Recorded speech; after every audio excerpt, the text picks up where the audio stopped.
Hello, my name is Pokes from Pokes Hair Studios, and this is my story. Stay tuned. So, have you ever wondered you can try something or you can do something, maybe a skill, but you've never tried it? So, this is me.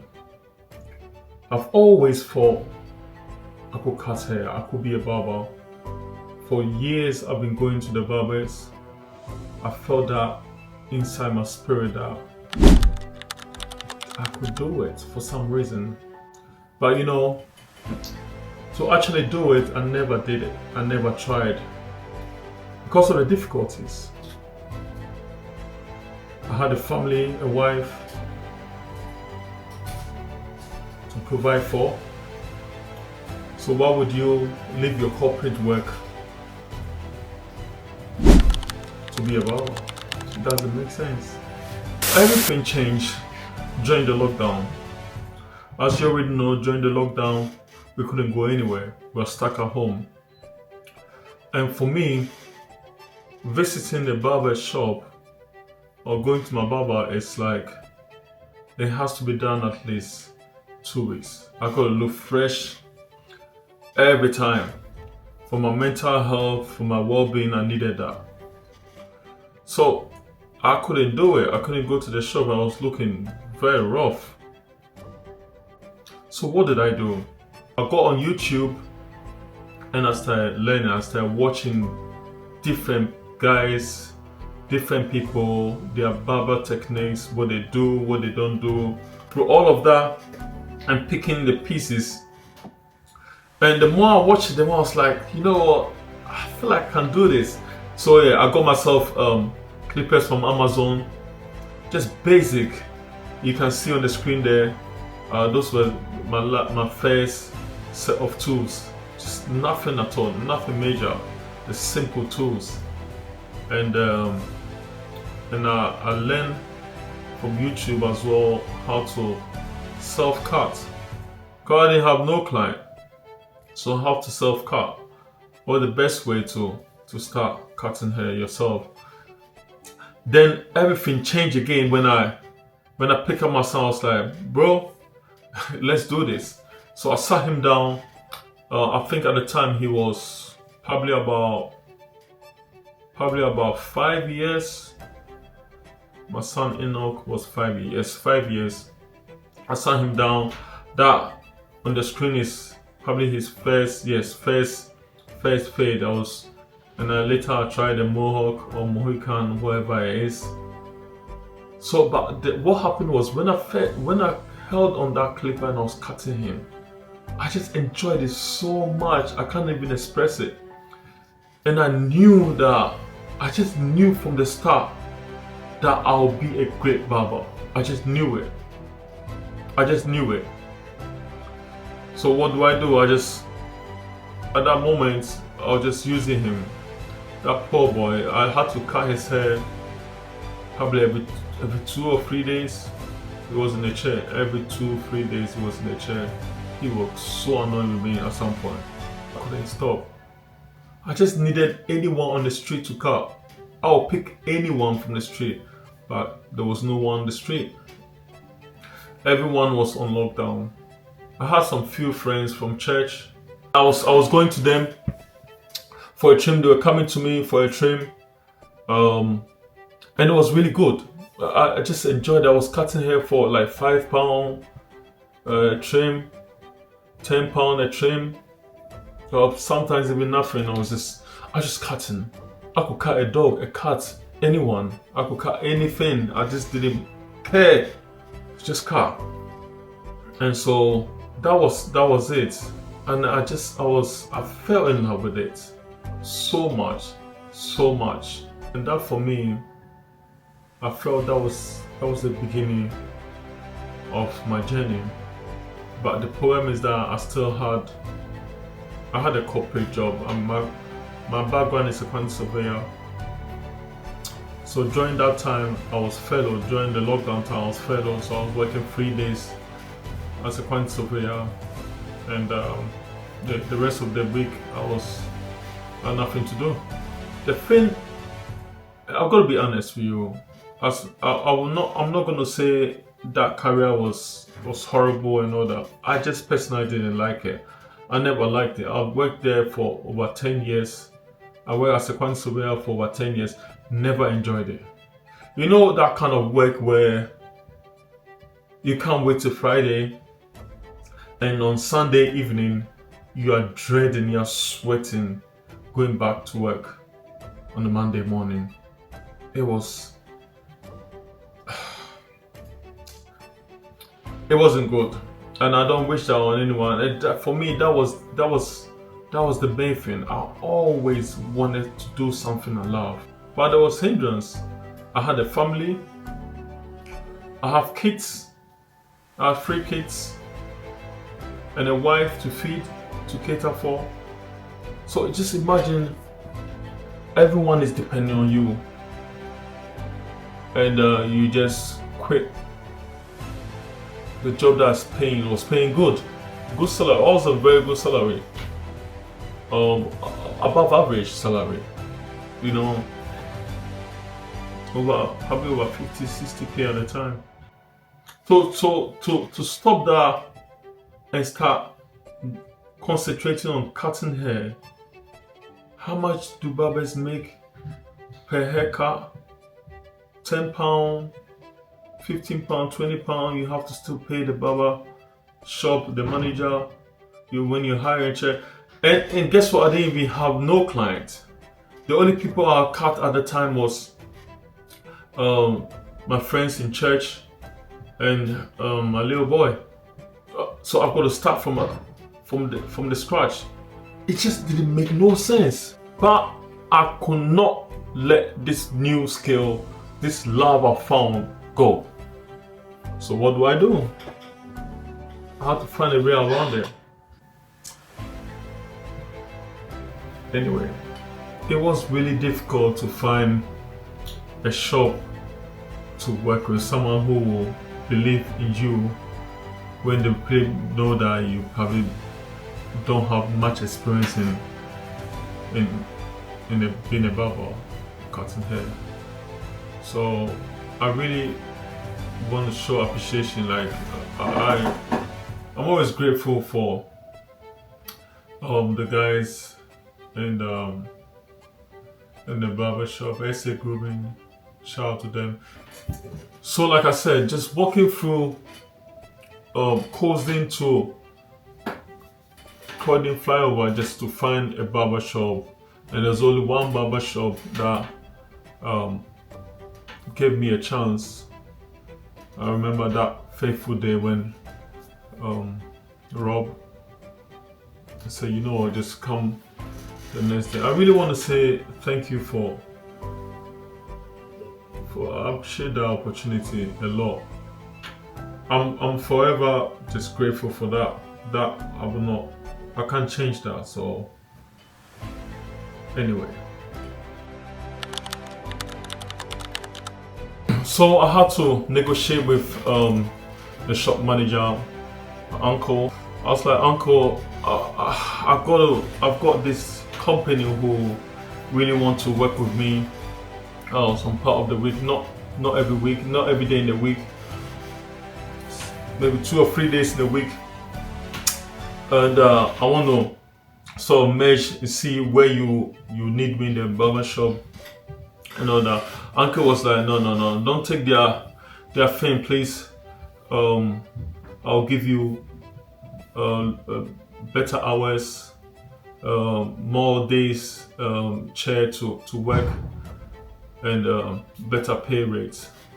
In fact, you know, when people help you, sometimes you gotta be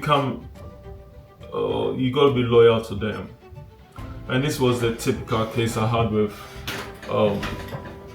the uncle in the barber shop. So, and I just wanted to always do my best everywhere I go, but this was a good opportunity for me to learn a new skill, and I couldn't let it go. And that's one of the lessons in life. You can't sometimes you gotta be loyal, but to some extent, are you gonna be loyal? When the time comes for you to do certain things that will go against it, if people don't understand you, you gotta do it. You gotta take the very, very difficult decision. And my story is an example of taking very difficult decision and looking bad, but you gotta take it. So in the end, I said, "Well, Uncle, I gotta do it." So I still stuck with working on the weekends, some few days there, and started working with the company. This was going on for some months. I was really enjoying my new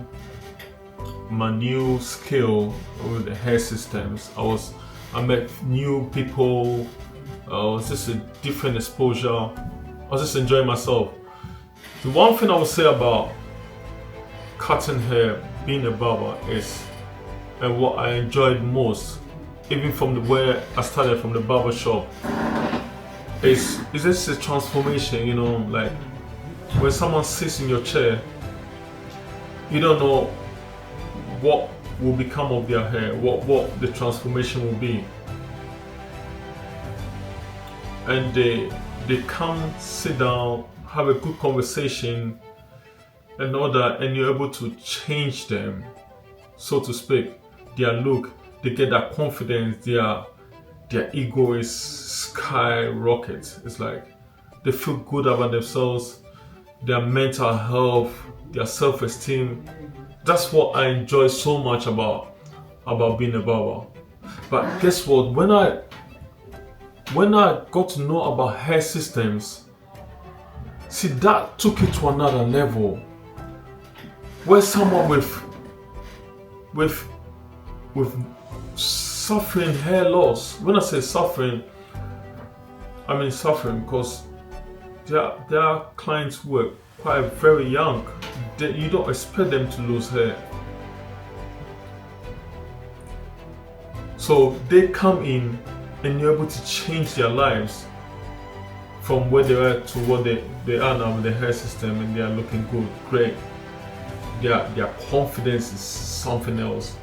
This is one thing that really I enjoyed. I enjoy seeing people just looking good, feeling good, and having confidence to face life, relationship, and everything. So yeah, I worked there for a while still in the barber shop. See, one of the things that I always say is, and typically for our sort of culture, black people, from my experience, I just feel like we don't help each other a lot. So again, I worked with that company for a while, and I realized the way they work, their company, the way everything is set up, the way they do things, they just don't care. They don't care about people, they don't care about the clients, they don't care about the barbers, just don't care. For me, I feel like this is it. This is my life now. So it's gotta be serious. I've got to take everything serious, and if someone doesn't take what I'm doing serious, I can't be there.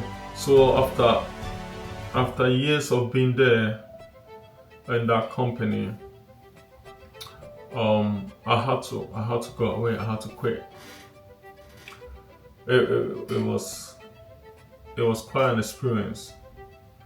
It was very tough. At some point, they wanted to put a legal on me, take me to court and all that, sue me and all that. But in the end, there was nothing in it. So I left them and started Pokesay Studios. Mind you, before I started Pokesay Studios, I was still working in the barber shop. By this time, my exposure with hair system has taken my experience of being a barber to another level. I remember there's when you sometimes you are in the place for a while, and you naturally you can overgrow it. That's not right, you outgrow it, and that's exactly what happened to me. I felt like I needed to move on, because I just it wasn't paying much. It wasn't. I was quite. I just felt like there was more to there was more to the barbering. There was more to what I do than to just being stuck in that barbershop. My barbershop experience was quite fulfilling, enjoyable, but it was very interesting, and I had a horrible experience there as well. So I'll give you one example. So when I started cutting hair there, remember I started from the scratch, I didn't have no clients. But gradually I started getting good, and naturally you get clients. So at some point, one of the barbers, for me, that's my story. I just felt like he got really, really jealous of me. He got jealous of me and what I was doing. And we had a meeting one time, and my man pulled a long scissors and almost stabbed me. So at that point I knew I'm not gonna stay there I'm not gonna die for this. I had to go. And in addition, hair systems, what I was doing was getting bigger and bigger. I didn't know where to take the clients if I was gonna quit that company. So I had to find my own place. Again, like I said, when you want to leave certain places because of the direction of life you're going, people always take it wrong, and there'll be things like you're ungrateful, and that's the experience I got. But I was no move that I got on with my new studio, Poxer Studios, and I started gradually. It has been a journey, I won't lie, and this is just the first part of the story. It has been quite a journey, a fulfilling one, very challenging one. But one thing that sticks out for me is you got to, sometimes it's more often than not, it's almost like you gotta bend bridges if you really, really are sure of in your heart what you're doing. When I started cutting hair, I went in, and there are people in my life that were quite wiser and have more experience in life than me. I went and spoke to them about what I want to do now, the change, being a conservator to being a barber, and none of them really encouraged me. They said, why would you do that? You got family, you got kids, you're gonna start this job and £10 an hour without any clients. It doesn't make sense. But for me, I knew that there was something when I first held that clipper, and I wasn't gonna let go. And that is something I want it to stick with people, that when you gotta believe in yourself. When you find something, people wouldn't have the same conviction as you. But it's not actually right for you to think they will side with you, because for them it's scary, it's foolish. But you have the conviction and say, this is what you want to do. So okay, this is the first part of my story. We're gonna go to the second part. The second part is a bit more dirty, a bit more tricky.